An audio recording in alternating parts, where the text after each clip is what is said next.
out my bracket with me based on how hot the coaches are. Today we are doing the East. I already did the South, so tap on that comment if you want to go see that. First matchup is Duke versus either American or Mount St. Mary's. We don't know at the time of filming who they're going to be playing, but I know that either one of them is hotter than Duke's coach. Then Mississippi State versus Baylor. I am going Baylor. We have Oregon versus Liberty. I don't know if there's a clear winner here. Oregon has a slight edge in that it's not Liberty. Arizona versus Akron, and I'm sorry, I had to use this picture whenever I saw this one pop up. I'm going Arizona, but I respect the meme ability of the Akron coach. Next up, BYU versus VCU. This looks like a fan edit, which I love. I am going BYU. Wisconsin versus Montana. This was an easy Montana. St. Mary's versus Vanderbilt. Another super easy one, Vandy. Then we have a huge mashup of Alabama versus Robert Morris. I think this is going to be a really hard one to decide, so I'm going to need some other information, some other stats here. Yeah, this is going to be a hard-fought game. I do think that Alabama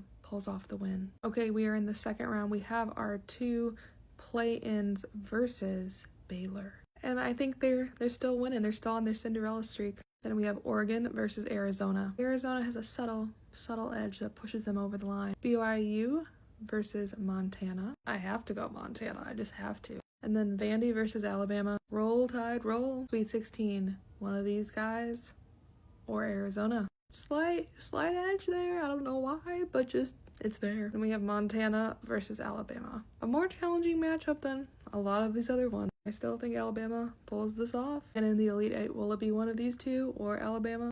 It's gonna be Bama. It's gonna be Bama. Next up, we are going west.